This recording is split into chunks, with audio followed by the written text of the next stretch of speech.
Hello,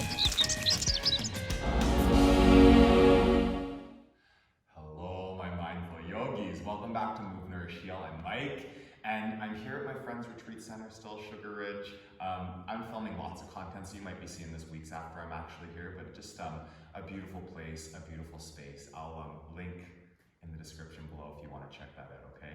I'm creating a headstand right now, and I'm gonna do like a headstand challenge is what we're gonna do. So this is, if you cannot do a headstand, or you think you can't do a headstand, I'll link a video here. I've done a headstand workshop in the past. It was one of the first mini workshops that I did. So this is gonna be like, we'll call it a micro workshop. I'll touch on a few important points to get into a headstand, but if you wanna work from the ground up to build strength, check out that video, okay? And what I'm gonna do today is I'm gonna just do like maybe a quick sun salutation or two to warm up my body, and then move into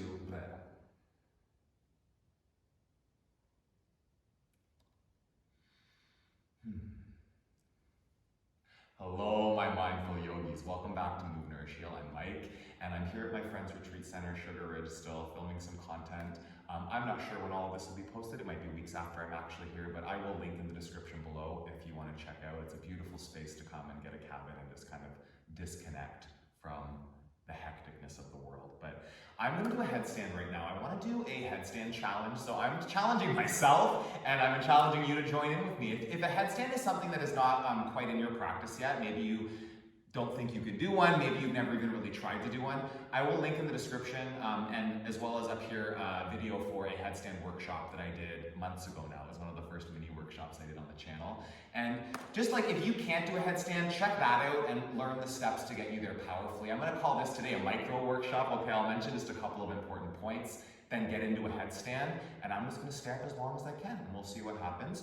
Join me, stay up as long as you can, right? And if you come down before I do, then you can take a child's pose for a couple of breaths, you can rest, and then just come back up, and like, even if you do 5 or 6 headstands in the time that I'm up, keep coming back up and trying over again, okay? And it's really making sure that you're using your core, hugging your muscles, and doing it safely, but challenge yourself to see what's possible, okay? So, couple things about headstand. I don't practice tripod headstand anymore. So a tripod headstand you've maybe seen before looks something like this, okay, with the hands on the ground as a tripod. And there's nothing terribly wrong with a tripod headstand, but between the two, tripod and classical, a tripod headstand does put a lot more pressure on the neck. It tends to lead, to more neck injuries, to more neck strain. It can lead to like shoulder pain and headaches and all kind of stuff if you're not doing it properly.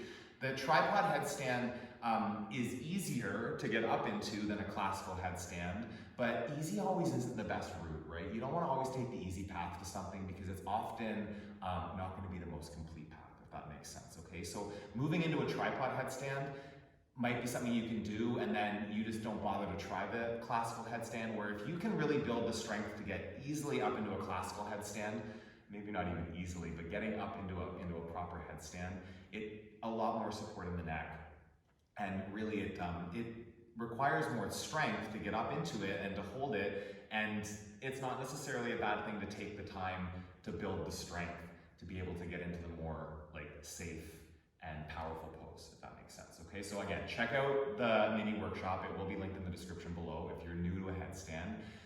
I have all levels of difficulty people doing yoga with me on this channel. So there are people that are here for yin and deep flow, and I know that there are fiery yogis out there as well that can totally do a headstand, and this one's for you. So challenge yourself, and let's see what happens, okay? I'm gonna do a couple things to set this up. So this is like, we'll call this a micro workshop as reminders, okay? The width of your arms is roughly if you bring your hands on top of your elbows. So you'll see that when I come down, that's gonna be where I'm gonna set my hands up for the tripod.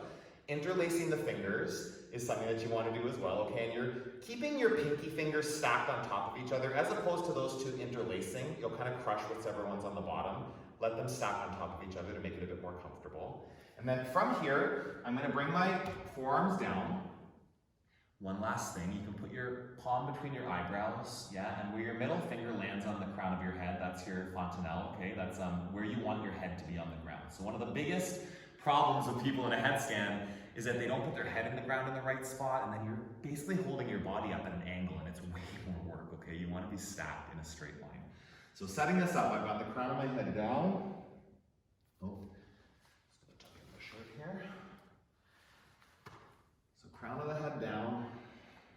I talk about in the mini workshop is like, if this is as far as you get, then this is where you work on your headstand, okay? On your tiptoes, and then maybe it's like 1 foot lifts, 2 feet lift, and you just hover here with the knees into the chest. This is a little bit more work than actually holding the headstand, but it's good work. You're building strength, and it's a lot easier to come out of it, right? So wherever you're going, it's like knees to chest, and then knees over hips, and then feet up to the ceiling.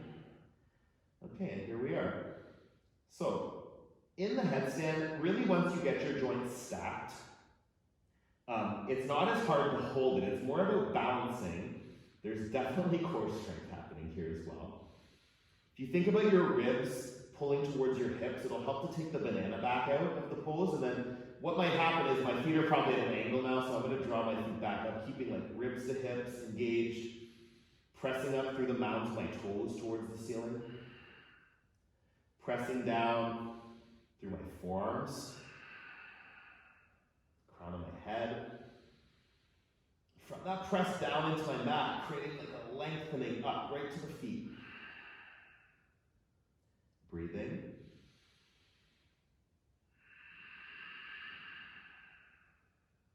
Nice long body.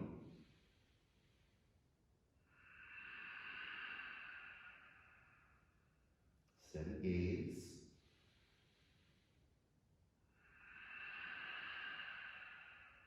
This is a balancing act, yeah? So you can't have perfect balance, that's unachievable. You're always making these micro adjustments. I'm sure I'm swaying a little bit here, right? And yeah, some people are stronger and they might not even sway at all, but there's still like little micro adjustments happening from the muscles. Your body is finding its center of gravity. It's doing its work to keep you upright as best it can. Don't fight with gravity, yeah? You want to be in kind of a balancing act with it. As you feel it start to pull you in one direction, like counter that with muscles, counter that with subtle movements in the legs. As you start to warm up, I feel a little sweat on my skin now, perfect, right? Keeping your steady breath.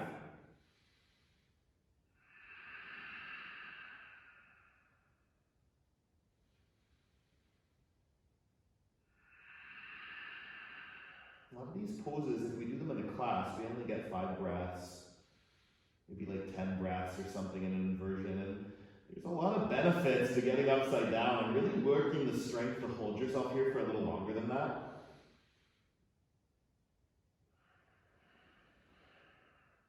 Getting up in the morning and going upside down first thing, that's a practice I do often just to, shift my perspective of the day, what I've got coming up, new ideas come into my head.